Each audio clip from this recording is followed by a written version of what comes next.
Welcome back to Question Period. The world's fastest growing advanced economy is looking to boost trade and investment with Canada. Why? Carlos Cuerpo is Spain's Minister of Economy, Trade and Business. Hi, Minister. Pleasure to meet you. Pleasure to welcome you to our studio here. Thank you for making the time. Thank you very much for having me. This is your second trip in about a year to Canada. Why Canada? Well, you know, it's one of the key allies and partners of the European Union, and we know that there is a lot of potential to untap now with respect to the bilateral relationship with Spain, and we want to go ahead and integrate further. Do you find a different reception to that message here versus your first trip, just given what has transpired really, in particular with our relationship with the United States and the openness do you perceive a difference in openness to an ally like Spain? Well, you know, we're both of us looking for the same big policy objectives, which are basically diversify our trade relation, basically increase trade with key partners, and Canada is a key partner of the EU and a key partner of Spain. So I think there is a lot of shared interest in going down that road. And now I just came from a meeting with the Minister of Trade, with Minister Sidu, and I think that interest is actually there. Okay, I want to actually explore some of the areas of potential amplified or increased trade. And I wanted to start off on, Spain has a lot of success in the green transition, has been, very focused on that. Conventional energy needs still exist around Europe, though, and I imagine still in Spain. And I'm wondering if there is an openness on Spain's part to Canada providing some of that additional conventional energy. Well, you know, we are the entry port in terms of LNG to Europe. We have 6 LNG ports providing for more than 25% of the total LNG gas that comes into Europe. So more than open for it. Basically, now that we are in the process of diversifying away from Russian gas, that's a natural match, and lots of synergies can be found there. So I guess to be more specific, because in particular around LNG, I'm sure you're familiar, there has been kind of a change in position from the government here of thinking that it might not be possible, nor does the business case exist, to increase LNG exports to Europe, to a very different message now. And many different European leaders we've had here, I've asked, hey, are you open to this? Do you look to Canada as someone to provide this? Very specifically on LNG, do you think Spain could take in LNG from Canada? Like, do you see that as a distinct possibility? Well, that's an open avenue, as I just said. We are an entry port to the European Union, and there's a lot of synergies to be found there. But it's LNG, it's green hydrogen, it's the increase in the share of renewables that is happening in Spain, and also as an objective here in Canada. So many avenues within the energy sector to be partnering. Another area of trade in which Canada's posture appears to have changed is around defense. And certainly the most recent budget here shows a very significant increase in expenditures on defense. Europe is apparently going to be a big part of that, right? We just concluded negotiations, or part of the negotiations, I think, around the SAFE program. Yes. And I wondered, so first of all, I wanted to ask about that program, and I'm not sure how much you can speak to it, but we have a certain amount of money that we're investing up front, and then there'll be an annual cost to participation.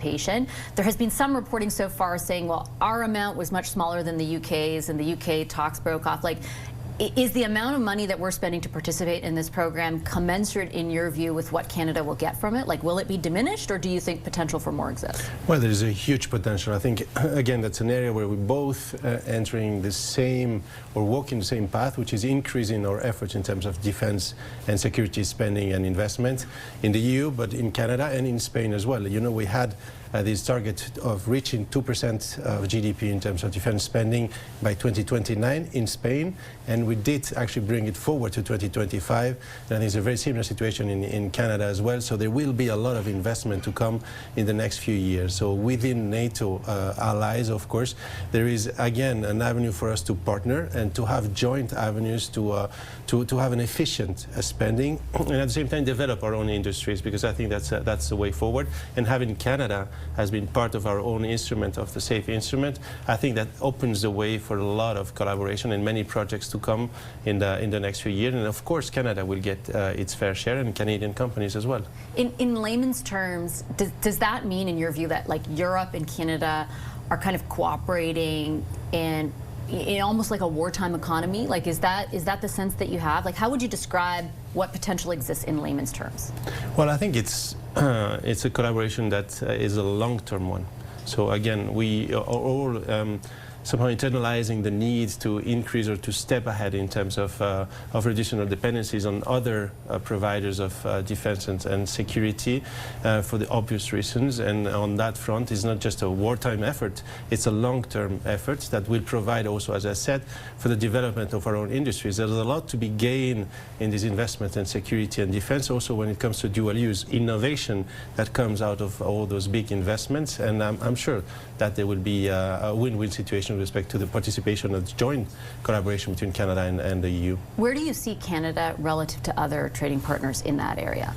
In defense? Yes. Specifically, well, I think it's, with respect to the EU, there's an advanced collaboration framework now that has been established, and having Canada participate in SAFE really provides for Canada as a front runner within this EU framework that has been developed, and also as a key NATO ally, of course.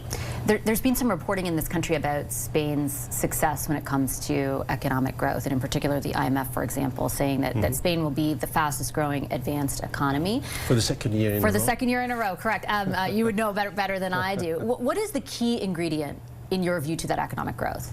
Well, you know, I'd like to say that we have a balanced growth model, which means that on the one hand we have big investment and reform agenda for the past 7 years, and that is combined with a social angle. So we're protecting welfare state, we're protecting, of course, affordability, purchasing power of our citizens, and then the third pillar is fiscal responsibility. So after responding to COVID, debt and deficit to GDP ratios are going down, so we have confidence from analysts, markets, so we're protecting our citizens and we're boosting growth. That's somehow growing, but with a specific purpose. So how do you maintain the fiscal responsibility end of that? Because we have a lot of similarities in Canada, but at times protecting, for example, the social programs that you describe have come at the expense of the fiscal situation. So like, what is your best advice for being able to do all of those things at once? So, you know, we had a clearly expansionary fiscal policy to get out of COVID.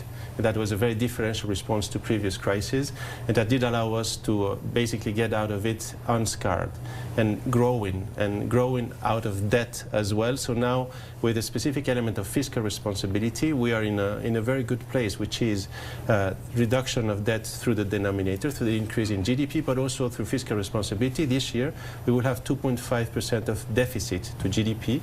That means that if you remove the expenses around interest rates, interest from debt, we will be in surplus. So we will be contributing as a positive snowball effect to the reduction of debt, thanks to the decrease in the numerator, so the fiscal responsibility, and the increase in growth. So both of them are now contributing positively. So we're growing out of that and being responsible fiscally in the medium to long run, so that again we can have these positive elements, this positive confidence. And when you look at, for example, markets, they're betting also for Spain, and we know that the spread, for example, in terms of our debt in the financial markets with respect to Germany is at minimum levels since 2008, 2009. Okay, I have to leave it on that note. I'm out of time. Thank you for your time, Minister. A real pleasure. Of course, my pleasure. That does do it for us this week at Question Period. Thank you so much for watching. I'm Vashti Capellos. I look forward to seeing you tomorrow on Power Play. Have a wonderful rest of your weekend.